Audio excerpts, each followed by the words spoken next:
मुद मंगलमय पूजनीय संत समाज, सत्संग प्रेमी सम्माननीय सज्जनों, भक्तिमयी माताओं बहनों तथा प्यारे बच्चों,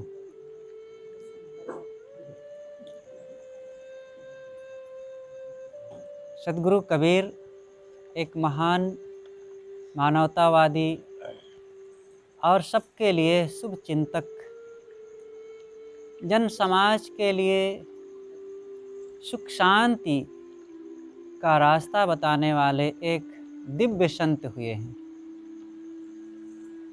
उनकी वाणियाँ, उनके विचार सबके लिए कल्याणकारी हैं।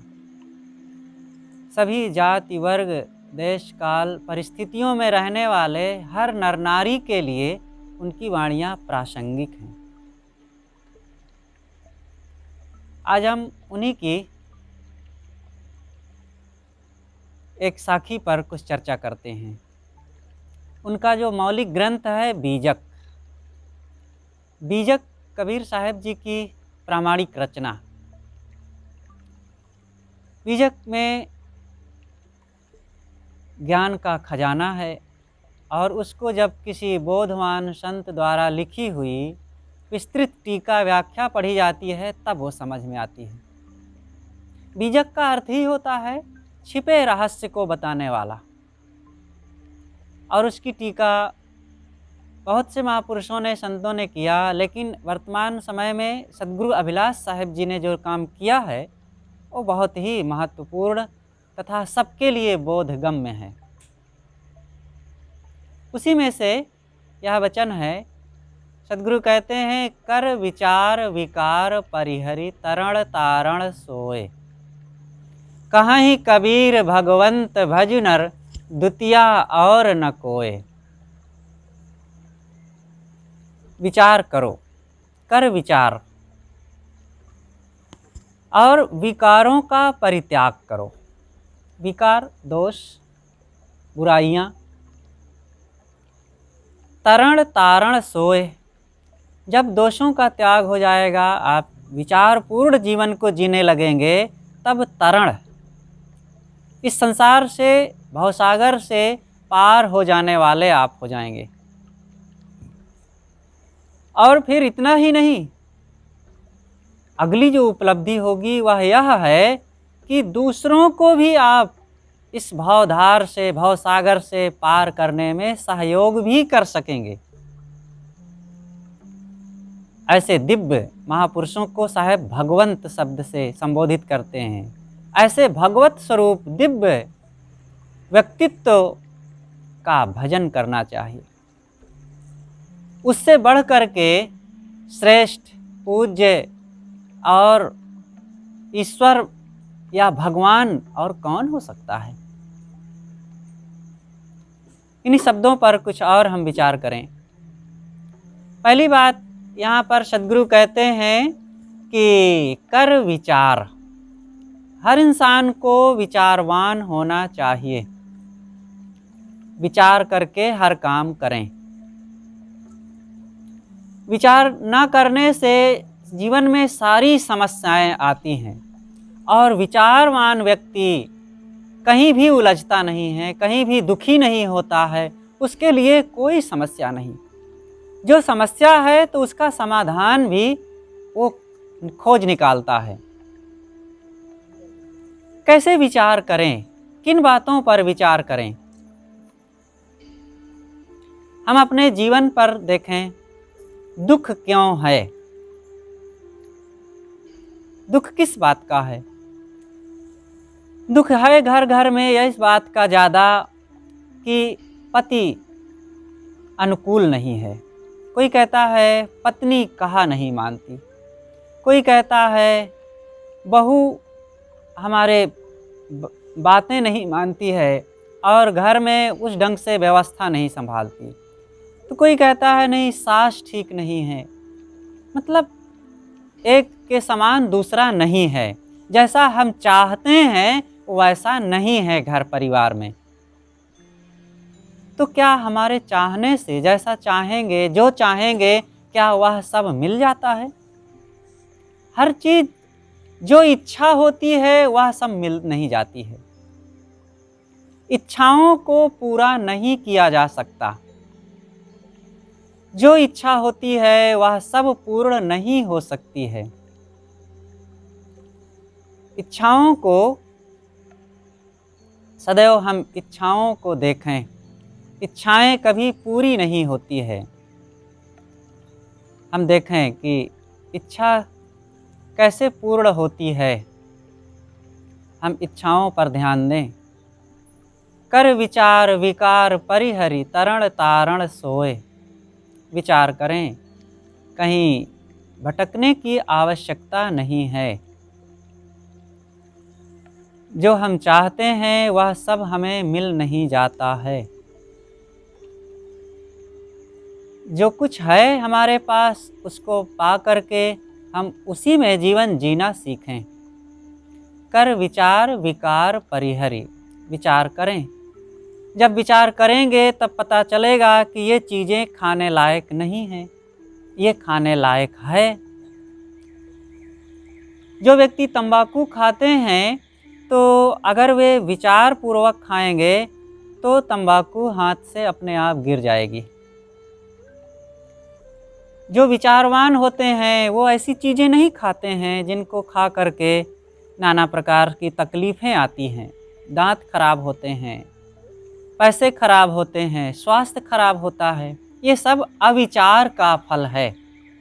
हर इंसान को सोचना चाहिए कि तंबाकू खाने से क्या फ़ायदा। दांत खराब करते हैं, पैसा भी खराब, स्वास्थ्य खराब। इसलिए विचार करें और इन चीज़ों का त्याग करें। हमारे दांत मोती के समान चमकते रहना चाहिए। लेकिन जब हम बढ़िया जीवन नहीं जीते हैं तो अपने आप धीरे से हमारे जीवन में दोष आने लगते हैं। जैसे कि घर में रोज़ झाड़ू लगाया जाता है। सभ्य घर परिवार में 2 बार 3 बार भी झाड़ू लगाया जाता है। तो क्या जब झाड़ू लगाते हैं तो कचरा निकलता है, तो क्या कचरा को घर में बिखेरा जाता है? कचरा बिखेरा नहीं जाता, लेकिन जब झाड़ते हैं, झाड़ू लगाते हैं तो अपने आप कचरा खूब निकलता है। इसलिए कर विचार विकार परिहरि। विचार करें। जो व्यक्ति विचार करेगा तो वह भूत प्रेत आदि के चक्कर में भ्रम और अंधविश्वासों में नहीं पड़ेगा। भूत प्रेत कहीं होते हैं? भूत प्रेत अगर होते हैं तो मिलना चाहिए। इसमें हम किसी से पूछेंगे, सबसे पूछें तो कोई ना कोई ज़रूर कहेगा कि हाँ होते हैं और हम देखे हैं, मिलते हैं। लेकिन भूत प्रेत नाम की कहीं कोई चीज़ नहीं होती है, भ्रम है। अगर होते तो सबको मिलते, उनके घर का पता चलता, उनके खान पान का पता चलता, उनके रहन सहन, घर घोंसला आदि कैसा क्या होता है, कुछ भी तो नहीं पता चलता। इसलिए इन भूत प्रेत आदि के भ्रमिक बातों में नहीं पड़ना चाहिए। जादू टोना, झाड़ फूंक, जादू कुछ नहीं होता है। जानते होंगे जो इलाहाबाद में जाते हैं, देखो भगत जी जाते थे अधिवेशन में, हमारे कुछ संत हैं वो जादू दिखाते हैं और जादू से पानी बरसा देते हैं, जादू से कुछ का कुछ चीज़ें बना करके दिखा देते हैं। तो क्या वो जादू से सब हो जाता है? वो वस्तु की बनावट होती है, बात की सफाई करने का तरीका। और इसी में लगता है जब लोग ऐसा कुछ चालाकी से काम कर देते हैं तो लगता है कि वो जादू से हो गया। जादूगर जो होते हैं और वो कुछ का कुछ जो दिखाते हैं, ऐसा नहीं है कि वो अतिशयोक्ति में या किसी ढंग से कुछ दिखा देंगे। कुछ जादू वादू नहीं होता है। जादू वास्तव में ये सब हमारे हाथ की सफाई होती है। जो जादूगर आते हैं चौराहों पर और वो हाथ लहराए जोर से और घड़ी आ गई और वो चीज़ें आ गई, लेकिन कहीं जादू ऐसा नहीं है कि जादू के बल पर वो घड़ी ला देगा, जादू के बल पर और कुछ बना देंगे। अगर जादू से होता है तो उस जादू वाली चीज़ में ही जाकर के देखिए, जिसको जादू से बनाए हैं, हाथ ऊपर लहरा करके उसी घड़ी में देखेंगे तो उसमें लिखा रहेगा made in India, made in China, made in Korea. अगर जादू से सब हुआ है तो फिर उसमें लिखा क्यों है मेड इन कोरिया? इसलिए कहीं कोई जादू वादू नहीं होता है, ये सब केवल मन का भ्रम है। विचार करेंगे तो यह सब कुछ नहीं मिलेगा। वो हाथ की सफाई, आज मशीनें बिकती है, इलाहाबाद में जाके पता लगाएंगे तो ये चीज़ें उनको बेचने वाले सब होते हैं। वहाँ ऐसी चीज़ें व्यक्ति को काट देते हैं, व्यक्ति को छोटा कर देते हैं, व्यक्ति को गायब कर देते हैं, वो जादू के बल पर। मेलों में, इलाहाबाद के कुंभ मेले में तो ऐसे खूब कलाबाजियाँ दिखाने वाले होते हैं। तो ये सब मन में कभी ना माने कि जादू टोना होता है, झाड़ फूंक होता है।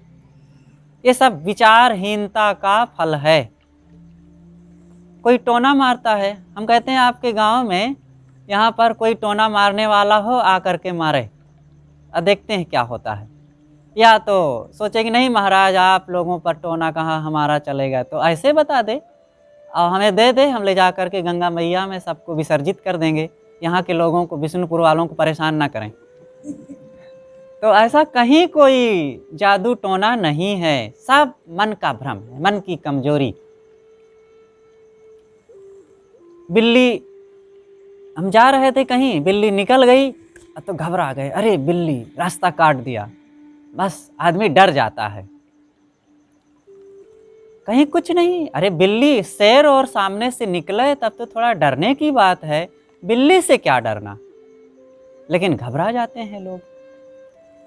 पूरब दिशा में जाना अशुभ होता है, या अमुक दिशा में नहीं जाना चाहिए, मंगल बुध उत्तर दिश काला। उत्तर दिशा में मंगल और बुध को जाएंगे तो आफत है, काल है, कुछ नहीं है। अगर यही काल होता तो उत्तर दिशा में जाने वाली समस्त गाड़ियों का एक्सीडेंट हो जाना चाहिए, लेकिन रोज धड़ाधड़ गाड़ियां चलती हैं, उत्तर दिशा में जाने वाली सब चलती हैं, बड़ी बड़ी गाड़ियां चलती हैं, अब कुछ नहीं होता है। अब जब होना होता है तो किसी दिन भी कहीं के लिए हो जाता है। इसलिए विचार करो। एक सज्जन ने फ़ोन किया कि अमुक दिन बाल बनवाना चाहिए कि नहीं बनवाना चाहिए, फ़ोन करके उन्होंने हमसे कहा। तो हमने कहा कि अमुक दिन स्नान करना या अमुक दिन बाल बनवाना तो क्या हर्जा है, जिस दिन चाहें उस दिन आप बनवा लीजिए। अब बाल बनवाने के लिए यही ध्यान देना है कि उस दिन अंधेरे में बाल ना बनवाएं, और आपका छुरा चाकू अस्तूरा जिस दिन उस दिन इन चीज़ों का दुरुपयोग ना करें, गलत ढंग से उपयोग ना करें। तो हर चीज़ की सावधानी होनी चाहिए, ये नहीं कि वो जादू टोना या और किसी ढंग से वहाँ पर हानियाँ लाभ होता है।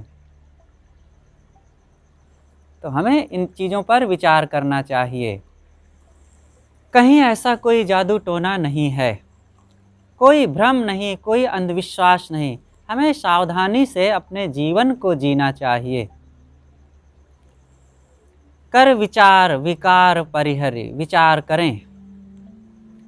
विचार जब करेंगे तो कहीं भी कोई अंधविश्वास में पड़ने की आवश्यकता नहीं रह जाएगी। अंधविश्वासों के बल पर हम कहाँ कहाँ देखो भटकते हैं। ऐसे ऐसे बाबा लोग मिल जाते हैं जो कहते हैं आ जाओ हमारे यहाँ और हम आशीर्वाद देंगे, एक बार में तुम्हारा कल्याण हो जाएगा। वो ऐसे हाथ उठाएंगे और यहाँ से किरण निकलेगी, आपको जाके बदल देगी। अब कुछ आपको साधना नहीं करना पड़ेगा, मन इंद्रियों को वश में नहीं करना है, कर्म को सुधारना नहीं है और सब ठीक हो जाएगा। ऐसा हो जाता है? ऐसा नहीं हो सकता है। चाहे जितना बाबा हाथ उठाते रहें, लेकिन आप अपने जीवन को नहीं बदलेंगे, कर्म नहीं सुधारेंगे तो कैसे बदल जाएगा। कहते हैं स्वामी विवेकानंद पर उनके गुरु श्री रामकृष्ण परमहंस ने शक्तिपात कर दिया था। शक्तिपात कर दिया था, इसलिए विवेकानंद जी महान ज्ञानी हो गए थे। तो क्या स्वामी विवेकानंद जी केवल मिट्टी के पुतले भर रहे क्या, तो शक्तिपात करने से वो ज्ञानी हो गए? अरे स्वामी विवेकानंद में खुद अपने आप में वो प्रतिभा थी, वो शक्ति थी। योग्य गुरु पाए, उनकी संगति पाए तो वे और महान हो गए, उनका जीवन चमक गया ज्ञान विचार से। गुरु जी ने शक्तिपात कर दिया इसलिए हो गए, ऐसा नहीं। हाँ, गुरु की कृपा होती, गुरु की संगति का फल मिलता है। वैरागवान के संग बिन होए नहीं वैराग, संगति हूँ फल ना मिले बिन साचे मन लाग। बिना ईमानदारी से गुरु की संगत किए गुरु से भी लाभ नहीं मिलता। तो बड़ी निष्ठा, भावना और श्रद्धा के साथ स्वामी विवेकानंद जी उन पर समर्पित हुए और उनका दिव्य जीवन हो गया। अगर शक्तिपात से ही विवेकानंद जी चमके तो स्वामी रामकृष्ण परमहंस जी केवल विवेकानंद पर शक्तिपात क्यों किए? अन्य 10 शिष्य और थे, उन पर भी शक्तिपात कर देते तो 11 विवेकानंद होकर के भारत को कितना बदल देते, लेकिन एक ही पर किए। इसलिए शक्तिपात भी एक हवा है, ऐसा कुछ नहीं होता है। हाँ, संगति का प्रभाव, बोधवान, सच्चे ज्ञान, वैराग्य, साधना। जैसे कुसंग में जाओ, शराबी की संगत में बैठोगे, हिंसक, हत्यारे, लड़ाकू, झगड़ालू की संगत में बैठेंगे तो हमारा जीवन बिगड़ने लगता है। ऐसे सदाचारियों की संगत और गुरुजनों, वैराग्यवानों और महापुरुषों की संगत में बैठते हैं तो हमारा जीवन सुधरने लगता है। लेकिन बिना साधना किए, बिना जीवन को अपने खुद तपाए, केवल शक्तिपात और ऐसी कोई जादुई ढंग से जीवन बदल जाए, ऐसा नहीं होता। इसलिए विचार पूर्वक, यहाँ भी हमें विचार करने की आवश्यकता है। कितने और ऐसे जगहें हैं, ऐसे संत गुरुजन हैं। एक महापुरुष रहे, वो कहें कि उनके दरवाजे पर, आश्रम के सामने एक नीम का पेड़ था, तो वहाँ पर अनुचित जगह पर था। तो एक दिन नीम को उन्होंने डांट दिया, कहें हट यहाँ से। और नीम का पेड़, विशाल पेड़ था, मोटा ताजा, वो सर्र से खिसक करके वहाँ चला गया। ऐसा हो सकता है?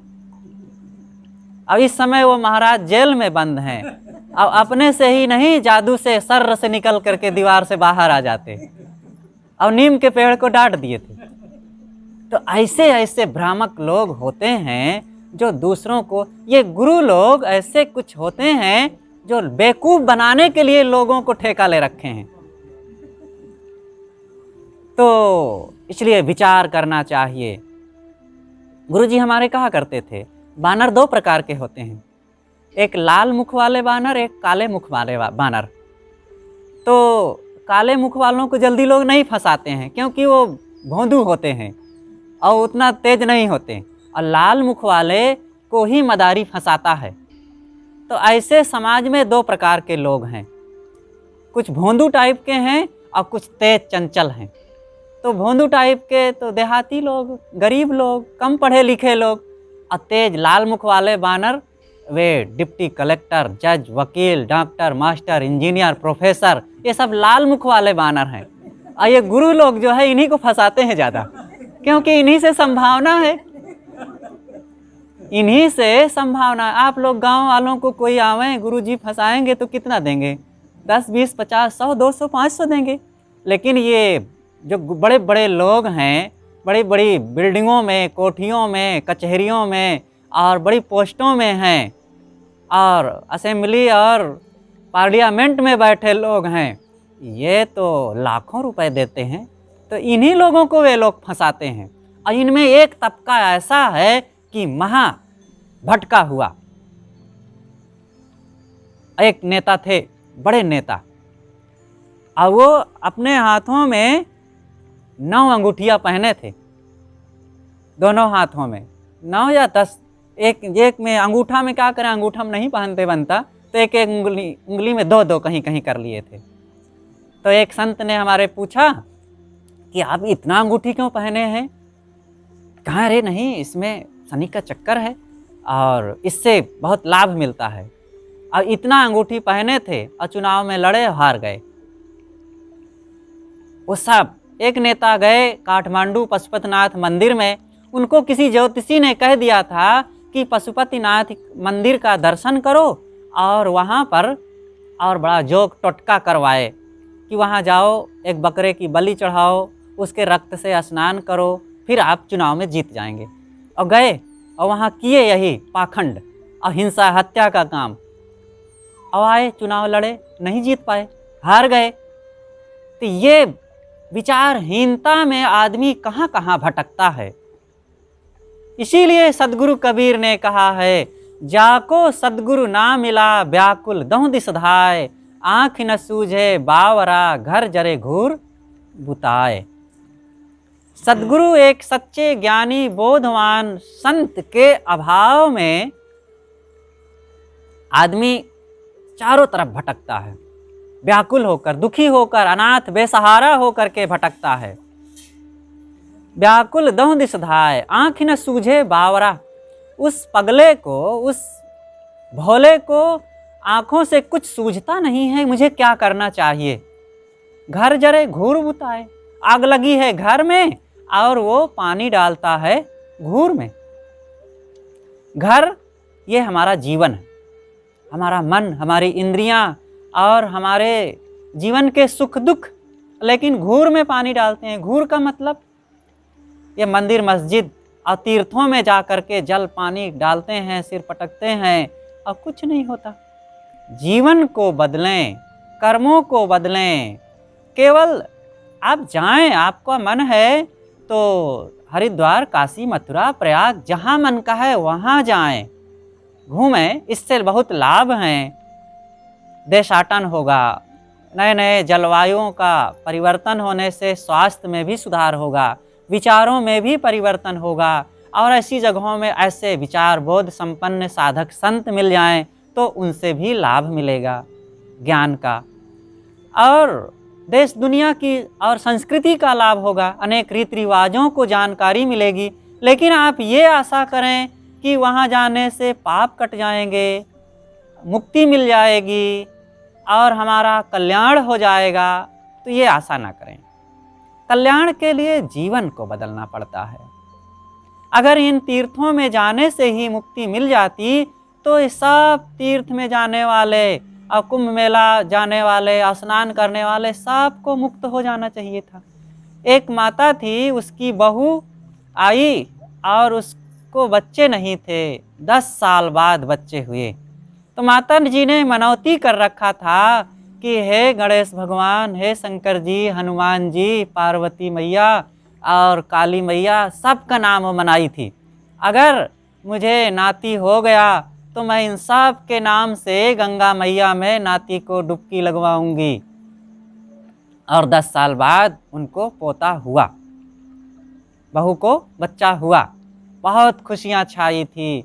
और फिर मकर संक्रांति के दिन बहू रानी को और नन्हे बच्चे को लेकर के पहुंची संगम में, और सासू माँ ने कहा मैं पोते को स्नान कराऊंगी संभाल करके, और गई और खड़ी हो गई घुटने भर, कमर भर पानी में, और फिर हनुमान जी को सबसे पहले याद की आँख मूंद करके, और एक डुबकी बच्चे को लगाई, और फिर आँख मूंदे मूंदे गणेश जी को, फिर शंकर जी को, और फिर ब्रह्मा विष्णु महेश को, और 10-12 लोगों का नाम लिए आँख मूंदे मूंदे डुबकी लगाती है बार बार।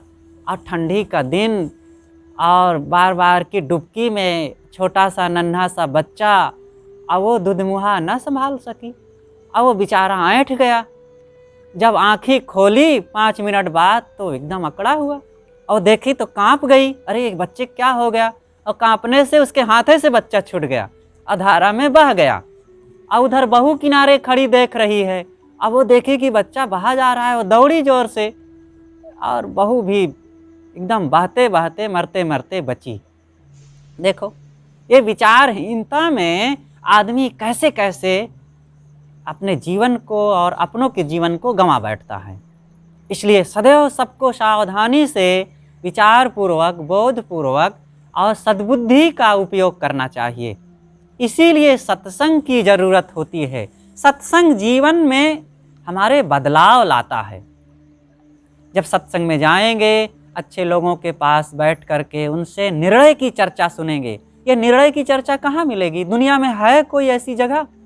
न कोई शिक्षण संस्थान, न कोई कॉलेज, न विश्वविद्यालय, न इंस्टीट्यूट और न कोई संस्था है कि जहाँ जा कर के आपको विचारपूर्ण बातें मिले, आपके मन के काम, क्रोध, लोभ, मोह मिटे, पति पत्नी के कर्तव्य, भाई भाई के, पिता पुत्र के, सास बहू के, देवरान जेठान के, इन सब में प्रेम सुमति संगठन कैसे बने। और ये जीवन हमारा क्षणिक है, परिवर्तनशील है। इन बातों को कौन बताएगा? डॉक्टर साहब बताएंगे कि जज साहब बताएंगे कि वकील साहब बताएंगे कि प्रोफेसर साहब बताएंगे? कोई बताने वाले नहीं हैं। इन जीवन की बातों की देखो, जीवन में हमारे कितनी ज़रूरत है और इन्हीं से हम बिल्कुल अपरिचित, अनभिज्ञ रहते हैं। और जिन चीज़ों के जानकारी और हिसाब किताब में सारा हमारा जीवन बीतता है, उनका थोड़ा सा संबंध है। इसलिए हम खूब विचारवान बने। और देखो, विचारहीनता के ही परिणाम में हमारा जीवन और दुखमय है। ये जीवन हमारा कैसा है? रोज रोज बदलता जा रहा है। काची काया मन अथिर, थिर थिर कर्म करंत, ज्यों ज्यों नर निधड़क फिरे, त्यों त्यों काल हसंत। असावधान न बने, इस शरीर को हम अस्थाई ना मान लें कि यहाँ सदैव हमें बैठे रहना है। कौन सदैव बैठा रहा है? गए राम और गए लक्ष्मणा, संग न गई सीता ऐसी धना। जात कारवे लागु न बारा, गए भोज जिन साजल धारा। सदगुरु कबीर ने तो ऐसा नाम ले ले करके सैकड़ों बार गिनाया है।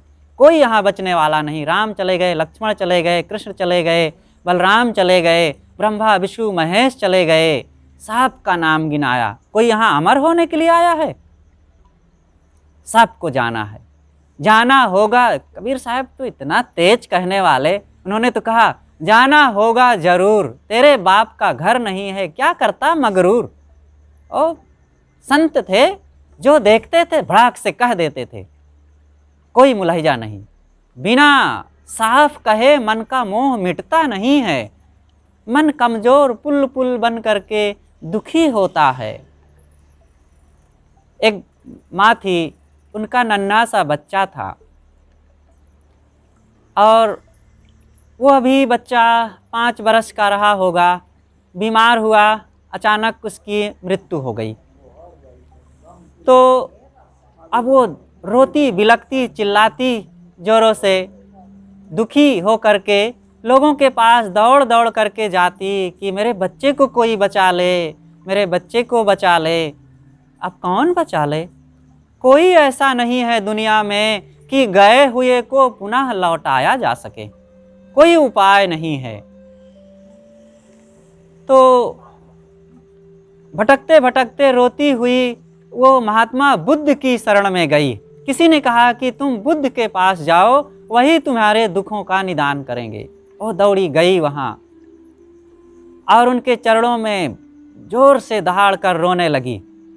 तथागत बुद्ध ने कहा कि बहन क्यों रो रही हो? उन्होंने कहा भगवान, मेरा इकलौता बेटा चला गया, मैं कैसे जीवित रह सकती हूँ। उन्होंने कहा कि उपाय है बेटी, बहन घबराओ नहीं। ओ चुप हो गई, बिल्कुल ठिठक गई, रोना बंद हो गया। तो भगवान जल्दी बताइए क्या उपाय है? उन्होंने कहा कि एक ही उपाय है। महात्मा बुद्ध ने सोचा कि हम ये कह दें कि जिलाया नहीं जा सकता, तब तो ये और दुखी होकर के रोती रहेगी। उन्होंने कहा कि मैं जिला सकता हूँ, लेकिन एक काम कर। कहा महाराज बताइए जल्दी, मैं 1 नहीं 1000 काम करने को तैयार हूँ, बस मेरा बेटा जी जाए। उन्होंने कहा कि देखो, जाओ किसी के घर से 1 मुट्ठी राई का दाना ले आओ, फिर मैं तुम्हारे बेटे को जिला दूंगा। कहा अभी लाती हूँ भगवान मैं।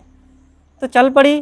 तथागत बुद्ध ने कहा कि लेकिन रुको, सुनो तो, उसके घर से लाना जिसके घर में कभी कोई खत्म ना हुआ हो, कभी किसी की मृत्यु ना हुई हो, उस घर से राई का दाना लाना। कहा ठीक है भगवान, मैं ऐसा ही करूँगी। तो जाती है, एक घर में खटखटाई और एक देवी निकली और उससे कहा कि बहन मुझे राई का दाना दे दो एक मुट्ठी का। हाँ हाँ ले लो, लाई। फिर कहती है अच्छा आपके घर में कभी कोई ख़त्म तो नहीं हुए? तो वो रोने लगे, कहाँ अभी तो कुछ ही महीने पहले हमारे पिताजी ख़त्म हो गए थे। तो दूसरे घर में गई, तहाँ बहन फिर राई का दाना रहने दो। दूसरे घर में गई, वहाँ पूछी कोई ख़त्म तो नहीं हुए? अरे कुछ दिन पहले ही हमारे भैया ख़त्म हो गए। तो कोई कहता है हमारे माँ ख़त्म हो गई, कोई कहता है पति ख़त्म हो गए, कोई पत्नी। गांव भर में पूरे बाजार में वो घूम डाली, कोई घर ऐसा ना मिला हो जहाँ कोई ना ख़त्म हुआ हो। आपके गांव में भी कोई ऐसा है जिस घर में कभी कोई ना ख़त्म हुआ हो, जिसकी परंपरा में कभी कोई ना गया हो? अरे भाई आपके गांव में नहीं, पूरी दुनिया में पता लगा लो, कोई ऐसा व्यक्ति नहीं मिलेगा। वो निराश होकर के लौट आई। तो महात्मा बुद्ध ने कहा कि बहन सरसों का दाना लाई, मैं बैठा हूँ प्रतीक्षा में कब से। तब वो कही कि महाराज अरे कोई घर ऐसा नहीं है जहाँ पर एक भी व्यक्ति ऐसा हो कि जिस घर से किसी का की विदाई ना हुई हो। तब मेरा भी बेटा चला गया, कोई बात नहीं, ये तो दुनिया की रीति है महाराज, ये तो मुझे सहना ही पड़ेगा। वो खुद अब बुद्ध से कहने लगी कि महाराज अब तो ये मुझे सहना ही पड़ेगा, ऐसा संसार है, इस निर्दय सत्य को स्वीकारना पड़ता है। चाहे कोई धैर्यपूर्वक स्वीकारे और चाहे कोई रो रो करके स्वीकारे। कितना रोएंगे? रोने की आवश्यकता नहीं। सिकंदर एक महान प्रतापवान, तेजवान, होनहार और दुनिया का प्रतिभा संपन्न व्यक्ति था। उसकी 33 साल की भरी जवानी में मृत्यु हुई थी। उसकी माता आई और उसकी कब्र पर जोर जोर से रोने लगी। कब्र से आवाज़ आई, तुम क्यों रो रही हो? उन्होंने कहा मैं अपने बेटे सिकंदर के लिए रो रही हूँ। और ऐसी आवाज़ थी कि मानो हजारों लोग बोल रहे हैं। तब अंदर से पुनः आवाज़ आई, तुम किस नंबर के सिकंदर के लिए रो रही हो? कहा मैं अपने बेटे के लिए रो रही हूँ। और किस नंबर के?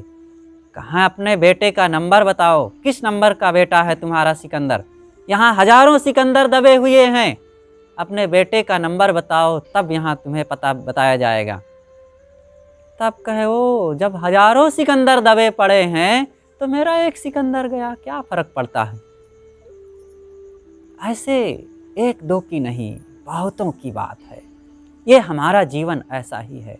सदगुरु कबीर ने कहा है, भूला लोग कहें घर मेरा, जा घर में तू भूला डोले, सो घर ना ही तेरा। ये जीवन की सच्चाई है। बिना इन बातों को समझे, बिना विचार किए, ये मन की पीड़ा नहीं मिटती है। जितना ही हम अपने इस मन की दशा को हम देखेंगे, ऑपरेशन करें विचारों से और इस विवेक से, अपने ही इस सोच पर, बुद्धि पर ऑपरेशन करें, तब काम बनेगा। नहीं तो ये ऊपर से काई छाई रहती है और अंदर में मन मोह जो है वो दोष फैलाता है, सड़न होती है और क्लेश, दुख, पीड़ा, अशांति बनी रहती है। इस पीड़ा से बचने के लिए हमें उबरना चाहिए। हर जगह संसार में, कोई एक जगह की बात है। अभी हम आश्रम में थे गुरुदेव जी के पास, हमारे ही साथ एक नवयुवक साधु, हमसे वो 2.5 साल कम उम्र का लड़का था, एक होनहार, बहुत बढ़िया। रामरूप साहब को शायद चर्चा सुना गया हो, देखा गया हो, आप उन दिनों जाते रहें तो नई नई शायद चर्चा रहे, लेकिन देखे होंगे। राजस्थान का नवयुवक साधक था वो, और बहुत बढ़िया, इतना बढ़िया प्रवचन करते थे, बहुत साफ पवित्र जीवन था और गुरुदेव जी के पास रह रहे थे। हमारे साथ वो काफ़ी दिन से गुरुदेव जी की सेवा में रहते थे। पूरे उत्तर प्रदेश उधर क्षेत्र में फैजाबाद, अयोध्या और दिल्ली तरफ से घूम करके जब आए, इलाहाबाद का सन 1 का कुंभ मेला था, उसकी तैयारी चल रही थी। तो हमारे साथ ही वे रहे सेवा में और भोजन आदि हुआ। शाम को फिर पाठ में चले गए, शाम का समय था। और गुरु जी को इधर हम सुला दिए, सो गए। और फिर हम भी उस दिन थके मांदे थे, जल्दी सो गए 9:30 के पहले तक। वे 9:30 बजे सत्संग समाप्त हुआ, उधर से आए, हंसते बोलते हुए सबके साथ आए और बाथरूम गए। फिर ठंडी का दिन था, दिसंबर 23 या 24 दिसंबर का समय था। और आए, रजाई साटे कंबल के साथ और लेटे मच्छरदानी बांध करके। और लेटने के बाद 10 बजकर ज़्यादा से ज़्यादा 10 मिनट या 15 मिनट बीता था। ज़ोर से हाँफने की आवाज़ आई, छटपटाए, और फिर मेरी नींद खुल गई। लगा कि क्या हो गया। और फिर तुरंत मैं गुरुदेव जी को जगाया और लोगों को जगाया। आए लोग, तुरंत हॉस्पिटल ले गए और 12 बजे शरीर छूट गया। एकदम 22 साल का नौजवान, सुंदर, होनहार, दिव्य व्यक्तित्व, जैसा तन सुंदर वैसे मन सुंदर, चला गया अचानक। और एकदम स्वस्थ था। यहाँ तक कि 1 घंटा पहले भी कुछ नहीं था, आधा घंटा पहले भी कुछ नहीं था। ऐसा ये जीवन है। इलाहाबाद की घटना है। प्रीतम नगर में आश्रम के बगल में ही एक सज्जन थे। वो 50 या 52 साल के रहे। अपनी पत्नी से कहा चलो मार्केट चलना है। पत्नी ने कहा तो रुको थोड़ा, मैं तैयार हो लूँ फिर चलूँ। और वह स्कूटर निकाले, दरवाजे पर खड़े हैं। और पत्नी जब तक 5 मिनट में तैयार होकर के आती है, वो स्कूटर के हैंडल पकड़े खड़े थे। और आई तो वो थोड़ा सा सिर उनका झुक गया। तो पत्नी कहती है चलिए ना आप। तो जैसे ही हाथ पकड़ के थोड़ा सा कही, वो भरभरा के गिर पड़े और गिरे और ख़त्म। ये ऐसा जीवन है। तो ये 1-2 की बात नहीं है। राजस्थान में हम थे, गुरुदेव जी के पास एक बड़ी कपार वाले व्यक्तित्व, भव्य जीवन और स्वभाव और बहुत अच्छे सज्जन थे। आए, उनकी करीब करीब 60 साल की उम्र रही होगी और दिव्य व्यक्तित्व था। आए और आते ही बंदगी किए और रोने लगे ज़ोर से। गुरुदेव जी ने कहा क्यों रो रहे हो, बताओ, घबराओ नहीं। उन्होंने कहा महाराज मेरा 5 वर्ष का पोता था, वो ख़त्म हो गया। कब ख़त्म हुआ? कहे महाराज साल भर हो गए। अरे तो साल भर हो गए तो रोने से क्या होगा, इतने दिन बीत गए, पोता है और रो रहे हो। इतना कमज़ोर मन करने से क्या काम होगा। दुख मिटाना हमें सीखना चाहिए। हम लोग दुख बढ़ाना जानते हैं। जीवन को हमें मजबूत बनाना है कि और कमज़ोर बनाना है। एक के जाने से दुखी होते रहना है कि अनेक लोग हैं उनको देख करके सुख शांति बढ़ाना है। इसलिए हर हाल में हमें विचारवान बनना पड़ेगा। और ये जिंदगी, अरे हम ही जाने के लिए विवश हैं, हम ही चल देंगे। इसमें इतने लोग बैठे हैं, कोई एक व्यक्ति है जो कभी ना जाए? हम लोग बैठे हैं, इतने लोग बैठे, गांव है और पूरा प्रदेश है, देश है, दुनिया है। हम कहते हैं दुनिया में एक व्यक्ति आप कोई निकाल दीजिए कि जो कभी ना जाए इस दुनिया से, सदा रहे, है कोई? कबीर साहब ने कहा है कोई राखे फेरी? कोई नहीं है। जब हम सब लोग यहाँ पर जाने के लिए विवश हैं, जब यहाँ होता हमें सब काल रहना, तब हमें कुछ चाहिए था फिक्र करना। जब सदा के वास्ते जाना यहाँ से, किस लिए चिंता करें, किसकी माया से, किस बात की चिंता किया जाए। जाने वाले चले गए, वे हमारे लिए दुखी नहीं हैं। गांठी बांधी बहुर न कियो फेरा, साहब ने कहा है कि वो लौट करके आ नहीं सकते, वे हमारे लिए चिंतित भी नहीं हैं। अभिमन्यु और अर्जुन की घटना याद करें। अभिमन्यु की मृत्यु हुई चक्रव्यूह में, और अर्जुन आए जब, तो बेटे की मृत्यु का समाचार सुनकर के जो विफर करके रोते रहे, विलख विलख करके बहुत दुखी हुए। कृष्ण ने समझाया, अर्जुन इतना कमज़ोर बनने से काम नहीं बनेगा, मन को मजबूत बनाओ, साहस रखो, और ये जीवन ऐसा ही है, घबराओ नहीं। ये जीवन हमारा क्षणिक है, परिवर्तनशील है।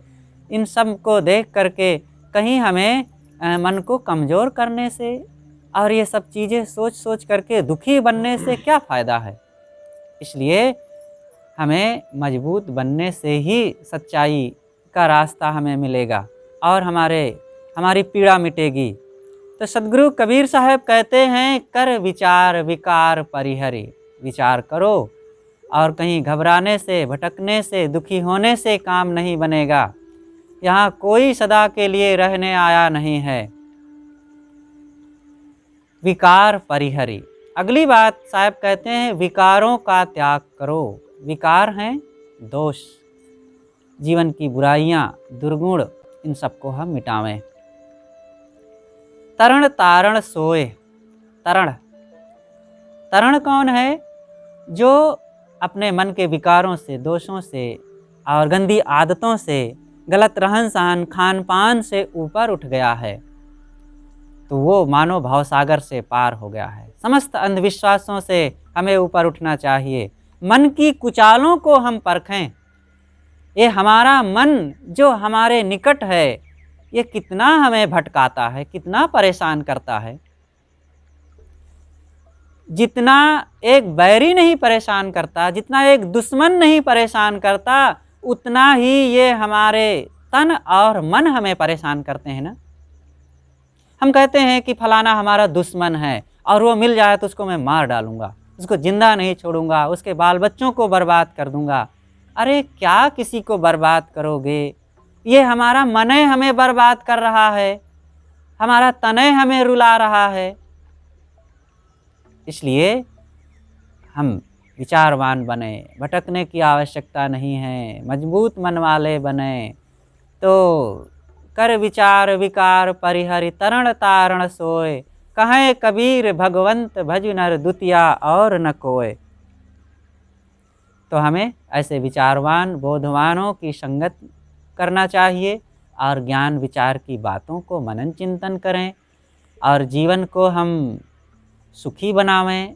जैसे कि हर इंसान अपने, जैसे कि कोई देवी है यहाँ और उससे पूछें हम कि भोजन बनाना आता है और दूध में से घी निकालना आता है, तो सब लोग यहाँ बताएंगे कि हाँ भोजन बनाना आता है, दूध में से घी निकालना आता है और चावल में से भात बनाना आता है, घर की साफ सफाई करना आता है। फिर उनसे पूछा जाए कि दुख में से सुख निकालना आता है और अपने मन को साफ करना आता है, तो सब लोग अटक जाएंगे। यही नहीं आता है, यही हमें सीखना चाहिए। दुख में से सुख निकालना सीखें। ये पूरा जीवन हमारा दुखों से रचा पचा है। और क्या दुखी होना हमारे लिए जरूरी है? क्या दुखी होना जरूरी नहीं, दुखी होना मजबूरी नहीं, सुखी होना जरूरी है। और सुख कैसे मिलता है?